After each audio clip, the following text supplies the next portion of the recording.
Hello there, folks.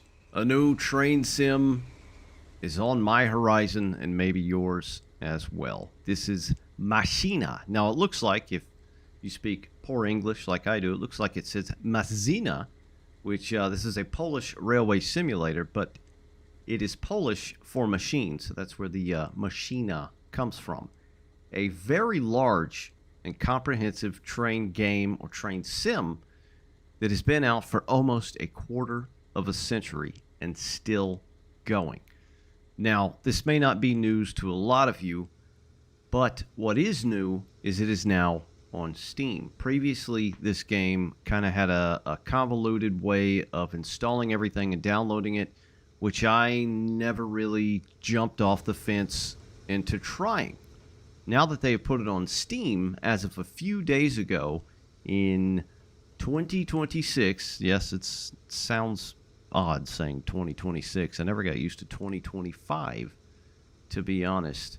It's just now on Steam. So you literally go and click install, and that's it. You don't even have to pay anything. It is a completely free, F-R-E-E, train simulator. And there's a lot going for it. The team responsible behind MaSzyna are called EU07.pl. Now, EU07 is a type of locomotive, so I guess that's where they get their name. But it is a group of many talented individuals working diligently on MaSzyna for quite some time and for years to come, hopefully. So there's a lot of people involved in this sim.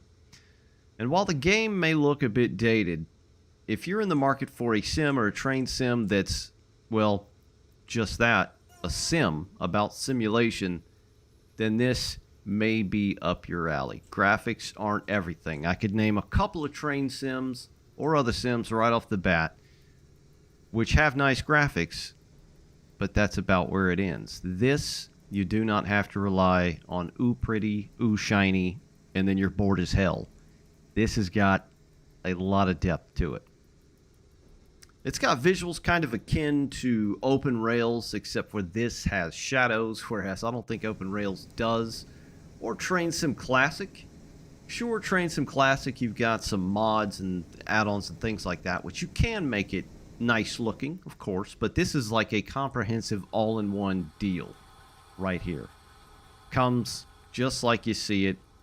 That is it. So, visuals aside, there's plenty of detail as far as physics, sound, playability, just a whole hell of a lot to keep you busy for many, many hours.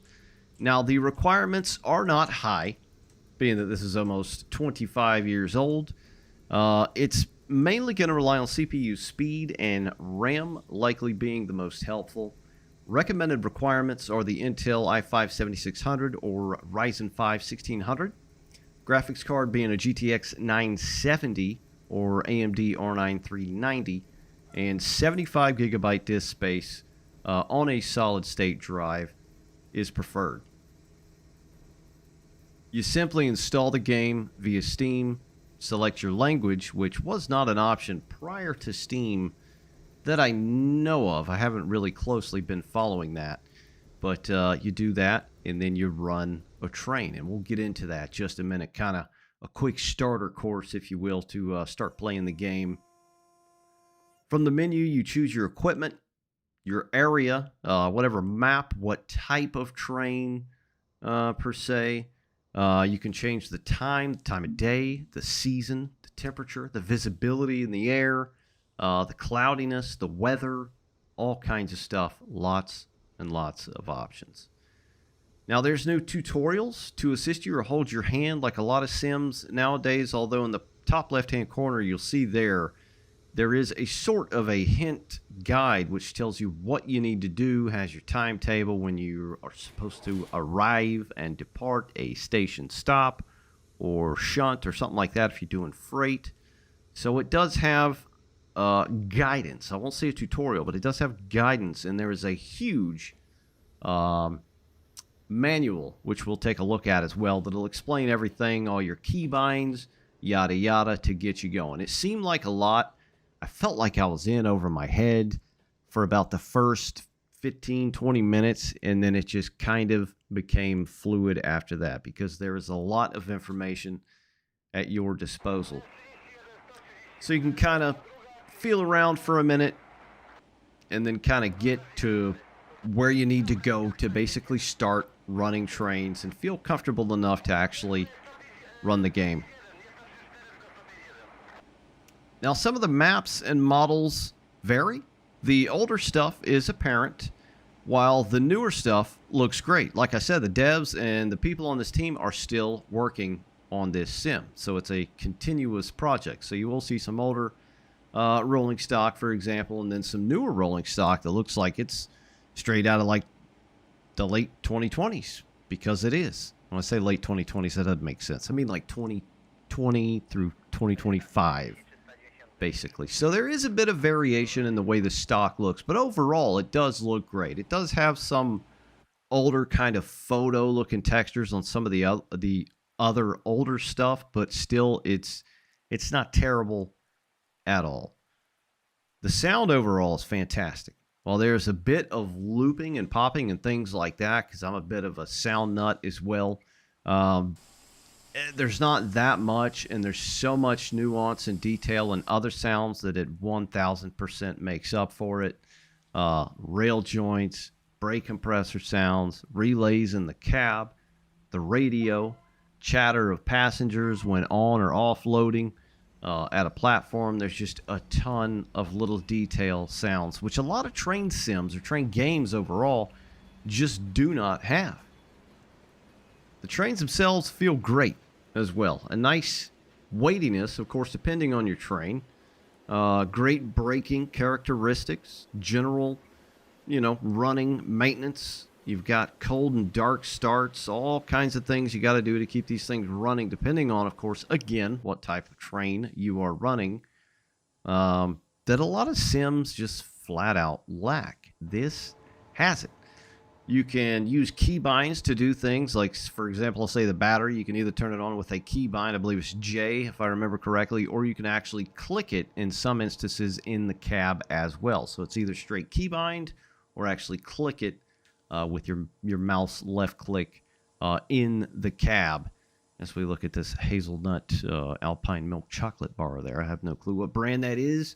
But anyway, back to the game itself. You got all kinds of trains in this too. There's numerous types of trains, from intercity to urban stoppers, heavy freight, switching or shunting, depending on where you're at and what you call it. Not to mention a plethora of skins and liveries. I mean, there's just so much. I've not even scratched the surface in the couple hours I've played so far. There was just a whole hell of a lot to see and do in this sim. Graphically, again, while it's nothing new, it actually still holds up among older and, honestly, current sims. While the 2D vegetation is 2D, it's still pretty nice. There's a lot of variation there with the vegetation, and it's thick. You'll see thickness of weeds and plants overgrown in certain bits of, tracks or disused tracks and things like that. It does look very, very nice. And of course, that all changes with variables such as the seasons and the weather and things like that. The sky, the lighting as well. The sky and the lighting in this game is absolutely fantastic. Hell with train sims. I mean, just a lot of games in general. Like, I put the skybox, the weather, and just the sky light overall tip top against a bunch of other games. I mean, it just looks fantastic in this game. I was pretty shocked with that, especially with its age. But, I mean, there's a lot here. This older train sim does a lot that newer ones could only hope to do. Overall, it's a fantastic experience, especially being that it's free. It's probably the 5th time I've mentioned that. And many sims, especially nowadays, are half-baked, over-promised, under-delivered for high cost. This is not that. This is no frills, no little, shiny things to lure you or grab your attention or anything like that. It's just plain and simple a train sim. Now, I'd say the closest thing to this sim is probably Sim Rail. Sim Rail is basically a new version of this with a modern graphics engine that it uses. And of course, you'll need higher specs and better PC components and things like that. But in a lot of ways, it's very, very similar to Sim Rail if you are at all familiar with Sim Rail itself. But I'd say it's closer to, as far as simulation and the depth that's in this game, to Run 8, if you're familiar with Run 8, the American freight train sim, or Zusi 3, the German train sim meant to teach railway personnel within Germany and around that area. It's kind of, I'd put it like the Venn diagram of train sims. I'd put it in that lot with like Run 8 and Zusi 3. But let's go ahead and take a look at where you can find this, how you can install it, and how you can get going. All right, here is the page you can find the game at. Currently on Steam, just type in MaSZ and it should pop up. I'll, of course, link it down below underneath the video if you want to get a direct link to this. But you can see the original release date there, August 2nd, 2001. That's amazing. It's amazing that this is better than most train sims, and it's that old but gold. And it's got a very positive review right now. So 94% of the 86 people that have reviewed this very much like it. And that doesn't even cover how many people actually play this before it was released on Steam. So it was released recently. You literally do not have to purchase it. It just says add to your library or click the play, and then it will install. They've got a Discord down here, which you can join.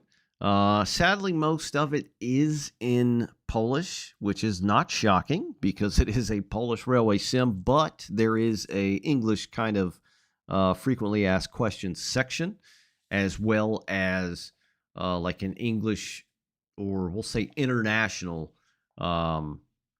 channel for just discussion, like general discussion, general chat, things like that. Got your manual here. And then, of course, your update history and stuff like that you can all look through right here. But this is it on the Steam page. And, man, these pictures do look good. I mean, 2001. Crikey. All right, so for the manual, we'll go ahead and click that. It pops up on my other screen. Let me boop this over here like that. And here we go, MaSzyna. Over here, you've got your languages. So you can actually click on the language you need. And for the most part, this is all in English. It is a very thick and girthy manual or README, but it's got pretty much everything you need to know about the game, about the sim, how to get started, and all that good stuff. If you've got any issues with the game, because it is an older game, it tells you, things to kind of go down the list and see if you need to fix. Right out of the gate, like I said, I installed it and played. I had absolutely no issues whatsoever. But if you do run into some issues, definitely try looking through some of the stuff here. But in here as well, which is a very important key, is when you're starting to play or wanting to play, is your keybinds or your controls. So let's go ahead and take a look at that. I've already got it set up here. So it's actually right here. The control instruction, which is right here in this little kind of first pink box. That's the thing you're going to need to click. And then it brings this up, which has got all of your keybinds. So this is literally all the keybinds for various trains. Of course, it's not a one-size-fits-all. There's diesel trains, electric trains, multiple cabs, single cabs. You've got shunters, all kinds of stuff. So a lot of these will not be applicable for certain trains. You'll just need to kind of figure out, what goes to where. It's fairly simple, and it's all in English, thank God. So I got through this pretty swimmingly and started driving trains. All right, then, folks, and this is your menu. So I have basically fired the game up. I click the desktop icon, and this is what you are greeted with. Very old school, which is fine. Once you kind of figure this out as well, it's fairly simple. One of the things I'd like to remark first is choosing your language. So up here, click English, Czech, Hungarian, Polish, whatever. I, of course, am clicking English, and it should translate everything into English. Now, you've got your different types of services and trains and lines all on this left pane here. I wish I'd have had my mouse cursor visible, but I do not, so I digress. We'll just kind of push on anyway. This is where you choose your scenario, so we'll click on Glinogic, just for example. We'll hit the down arrow. It'll bring that up, and it'll show your train there. Now, sadly, the duty description is not in English, but what you can do is copy that. So let's see. I'm going to copy it. Let me go over here and try a little translation. So we'll do English to Polish. We'll see if it translates the entire thing. So I'm going to go ahead and paste that in there. Oh, no, it says only the first 1,000 characters. Okay, so let's delete some of it, and then I'll bring it over here. There we go. Good deal. Yes, I'm using Edge. I suck. So this says, we are performing shunting maneuvers on the siding of Pfeiffer Langen, blah, blah, sugar factory. Switches on the premises are moved manually. After starting, we shunt towards it. So it tells you everything that you're going to do in the scenario. So yeah, it's a little tough that you got to kind of do your own translation, but the tools are there for you to be able to do this. So there's really no excuse. Maybe one day we'll have those fully translated. It's probably a lot of work. I kind of understand, but it would be nice to have those translated. Let's see what else we can do. So let's choose another one. Let me get like some of these have multiple options. Like this one here, it's got multiple options, and within the multiple options, you have multiple trains. So just this first one, you've got the first train that appears, then you've got the second one, and the third one, which is actually this little neat, like rail truck thing, which is cool as hell. I actually saw it in one of the scenarios I did a moment ago, so that was pretty neat. It's like a little tiny, I don't know what the hell it would be called, but like a little rail truck, basically. But this is where you would start your scenario. So it has a description again, but right here you can click timetable, and then you can go over to weather. So this is a big thing as well. You can choose the day of the year, so it's obviously 1 through 365. So 16 is January 16th, I guess. It's probably wrong, but I don't know, whatever. It does say winter, obviously. Time, we'll put that back up to 10:30.